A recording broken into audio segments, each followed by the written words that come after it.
पिता देह ପାଇଁ କେତେ ଭଲ ସେଇଟା ତ ସମସ୍ତେ ଜାଣନ୍ତି, କିନ୍ତୁ ପିତା ଖାଇବା ପାଇଁ ସମସ୍ତଙ୍କୁ ଏତେ ଭଲ ଲାଗିନଥାଏ। ଏମିତି ଲିମ୍ବ କଢ଼ି ଦେହ ପାଇଁ ଭଲ ବୋଲି ତ ସମସ୍ତେ ଜାଣନ୍ତି, କିନ୍ତୁ ଖାଇବା ପାଇଁ ଏତେ ଭଲ ଲାଗିନଥାଏ। ଯେଉଁମାନଙ୍କୁ ପିତା ଖାଇବା ବିଲକୁଲ ବି ପସନ୍ଦ ନୁହେଁ, ଆପଣମାନେ ଲିମ୍ବ କଢ଼ିକୁ ଥରେ ଏମିତି ବନାନ୍ତୁ। ଯେଉଁମାନଙ୍କୁ ପିତା ପସନ୍ଦ ନୁହେଁ ସେମାନେ ବି ଖାଇବେ। ନମସ୍କାର, ମୁଁ ରଶ୍ମି ୟୁଟ୍ୟୁବରେ ଆପଣ ସମସ୍ତଙ୍କୁ ସ୍ୱାଗତ କରୁଛି। ଆପଣମାନଙ୍କୁ ଆଜିର ଏହି ଲିମ୍ବ କଢ଼ିର ରେସିପି ନିଶ୍ଚୟ ପସନ୍ଦ ଆସିବ। ଭିଡ଼ିଓକୁ ଶେଷ ପର୍ଯ୍ୟନ୍ତ ଦେଖିବା ପାଇଁ ଅନୁରୋଧ। ଏବେ ଚାଲନ୍ତୁ ଷ୍ଟାର୍ଟ କରିବା ଆଜିର ରେସିପି। ଲିମ୍ବ କଢ଼ିର ଏହି ରେସିପି ବନାଇବା ପାଇଁ ମୁଁ ଏଠି ଅଳ୍ପ ଲିମ୍ବ କଢ଼ି ନେଇଯାଇଥିଲି। ଏବେ ଲିମ୍ବ କଢ଼ିକୁ ପ୍ରଥମେ ଆମେ ଭଲସେ ବାଛି ନେବା। ଲିମ୍ବ କଢ଼ିକୁ ଭଲସେ ବାଛି ସାରିଲା ପରେ ଏବେ ସବୁ ଲିମ୍ବ କଢ଼ିକୁ ମୁଁ ଗୋଟେ ଜାଗାରେ ରଖିନେଇଛି। ତ ଏଇଠି ଦେଖିପାରୁଥିବେ ଲିମ୍ବ କଢ଼ିକି ସବୁ ମୁଁ ଗୋଟେ ଜାଗାରେ ରଖିନେଇଛି। ଏବେ ଲିମ୍ବ କଢ଼ିକୁ ଥରେରୁ ଦୁଇଥର ଭଳିଆ ଭଲସେ ଧୋଇ ନେବା। ଏପଟେ ଗୋଟେ ବଡ଼ ସାଇଜ୍ର ବାଇଗଣ, ତା ସହିତ ନେଇଯାଇଥିଲି 3ଟା ମିଡ଼ିୟମ୍ ସାଇଜ୍ର ଆଳୁ। ଏବେ এই ଆଳୁ ଆଉ ବାଇଗଣକୁ ଆମେ ଛୋଟ ଛୋଟ ଖଣ୍ଡରେ କାଟି ନେବା। ଆଜିର ଏହି ରେସିପି ବନାଇବା ପାଇଁ ଚେଷ୍ଟା କରିବେ ଟିକେ କଅଁଳିଆ ବାଇଗଣ ନେବା ପାଇଁ। ସାଙ୍ଗମାନେ ଆଜିର ଏହି ରେସିପି ଭିଡ଼ିଓକୁ ଆପଣମାନେ କେଉଁ ଜାଗାରୁ ଦେଖୁଛନ୍ତି କମେଣ୍ଟ କରି ନିଶ୍ଚୟ ଜଣାଇବେ, ଯାହାଫଳରେ କି ମୁଁ ମଧ୍ୟ ଆପଣମାନଙ୍କୁ ଧନ୍ୟବାଦ ଦେଇପାରିବି। ତ ଏଇଠି ଦେଖିପାରୁଥିବେ ବାଇଗଣ ସବୁକୁ ମୁଁ ଛୋଟ ଛୋଟ ଖଣ୍ଡରେ କାଟି ନେଇଥିଲି। ବାଇଗଣକୁ ଏମିତି ଛୋଟ ଛୋଟ ଖଣ୍ଡରେ କାଟି ସାରିଲା ପରେ ଏବେ এই ବାଇଗଣକୁ ଗୋଟେ ପାଣି ଜାଗାରେ ରଖିନେବା। ସେମ୍ ପ୍ରୋସେସ୍ରେ ଆଳୁକୁ ମଧ୍ୟ ଆମେ ଛୋଟ ଛୋଟ ଖଣ୍ଡ କରି କାଟି ନେବା। ଆଳୁ ବାଇଗଣକୁ କାଟି ସାରିଲା ପରେ ଏପଟେ ଗ୍ୟାସ୍ ଅନ୍ କରି ଗ୍ୟାସ୍ ଉପରେ ଗୋଟେ ପ୍ୟାନ୍ ବସାଇ ନେଇଥିଲି। ପ୍ୟାନ୍ ଆମର ଭଲ ଭାବରେ ଗରମ ହୋଇସାରିଲା ପରେ 2 ଚାମଚ ପରିକା ଦେଇଦେବା ସୋରିଷ ତେଲ। ତେଲ ଗରମ ହୋଇସାରିଲା ପରେ 1 ଚାମଚ ପଞ୍ଚ ଫୁଟଣ, ତା ସହିତ 2ଟା ଦେଇଦେବା ଶୁଖିଲା ଲଙ୍କା। ଫୁଟଣ ଆଉ ଲଙ୍କାକୁ ଟିକେ ଭଲସେ ଭାଜି ନେବା। ଫୁଟଣ ଆମର ଭଲ ଭାବରେ ଫୁଟିଗଲା ପରେ ଏଇଠି ଆମେ ଆଡ଼୍ କରିବା ପିଆଜ। ତ ଏଇଠି ଗୋଟେ ବଡ଼ ସାଇଜ୍ର ପିଆଜକୁ ଏମିତି ଲମ୍ବା ଲମ୍ବା କରି କାଟି ନେଇଥିଲି।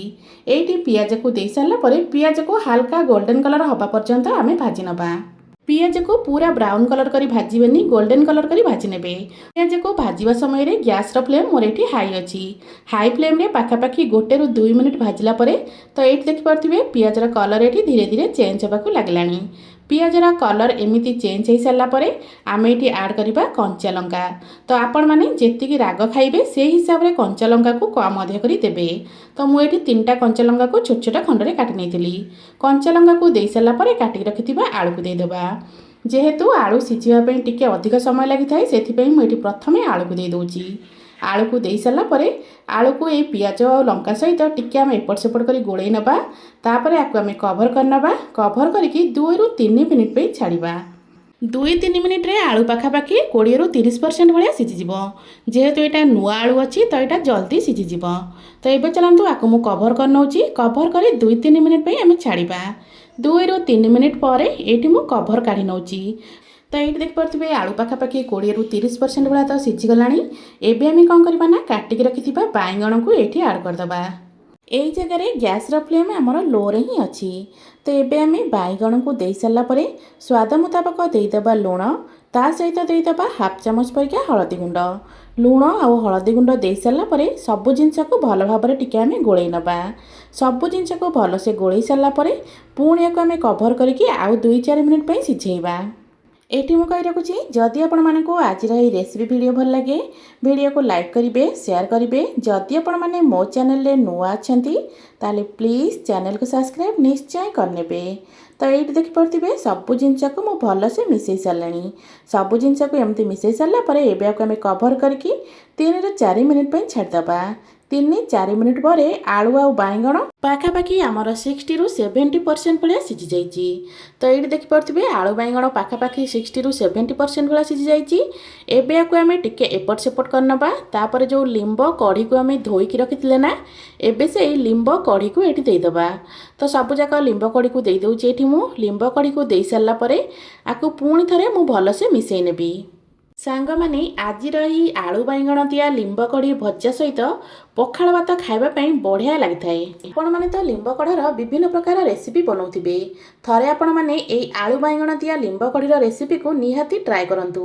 ଦେଖିବେ ଯେଉଁମାନେ ପିତା ଖାଇବା ପାଇଁ ବିଲକୁଲ ବି ପସନ୍ଦ କରନ୍ତିନି ନା, ସେମାନେ ବି ଖୁସିରେ ଖାଇନେବେ। ତ ଏଇଠି ସବୁ ଜିନିଷକୁ ମୁଁ ଭଲସେ ମିଶାଇ ସାରିଲାଣି। ସବୁ ଜିନିଷକୁ ଭଲ ଭାବରେ ଏମିତି ମିଶାଇ ସାରିଲା ପରେ ଏବେ ଆକୁ ଆମେ ପୁଣି ଥରେ କଭର୍ କରିନେବା। କଭର୍ କରିକି ଆଉ 2ରୁ 3 ମିନିଟ୍ ପାଇଁ ଛାଡ଼ିଦେବା। 2-3 ମିନିଟ୍ ଭିତରେ ଲିମ୍ବ କଢ଼ିଟା ଆମର ବଢ଼ିଆ ସେ ସିଝି ସିଝିଯିବ। ତ 2 ରୁ 3 ମିନିଟ୍ ଭିତରେ ଏଇଠି ଦେଖିପାରୁଥିବେ ସବୁ ଜିନିଷ ଭଲ ଭାବରେ ସିଝିଗଲାଣି। ଏବେ ଆମେ ଗ୍ୟାସ୍ର ଫ୍ଲେମ୍କୁ ହାଇ କରିନେବା। ହାଇ ଫ୍ଲେମ୍ରେ ସବୁ ଜିନିଷକୁ ଟିକେ ଏପଟ ସେପଟ କରିନେଲେ ଆଳୁ ବାଇଗଣ ଉପରେ ହାଲକା ହାଲକା କଲର୍ ଆସିଯିବ, ଯେଉଁଟାକି ଖାଇବା ପାଇଁ ବହୁତ ହିଁ ବଢ଼ିଆ ଲାଗିଥାଏ। ତ ଦେଖିକି ଜାଣିପାରୁଥିବେ ଆଳୁ ବାଇଗଣ ଲିମ୍ବ କଢ଼ିର ଏଇ ଭଜା ଦେଖିବା ପାଇଁ କେତେ ସୁନ୍ଦର ଲାଗୁଛି। ଦେଖିବା ପାଇଁ ଯେତିକି ସୁନ୍ଦର ଲାଗୁଛି ନା ଖାଇବା ପାଇଁ ମଧ୍ୟ ସେତିକି ହିଁ ସୁଆଦିଆ ଲାଗିଥାଏ। ଆଶା କରୁଛି ଆପଣମାନଙ୍କୁ ଆଜିର ଏହି ଲିମ୍ବ କଢ଼ି ଭଜାର ରେସିପି ନିଶ୍ଚୟ ପସନ୍ଦ ଆସିଥିବ। ପୁଣି ଆସିବି ଗୋଟେ ନୂଆ ରେସିପି ନେଇ, ସେ ପର୍ଯ୍ୟନ୍ତ ରହୁଛି ନମସ୍କାର, ଜୟ ଜଗନ୍ନାଥ।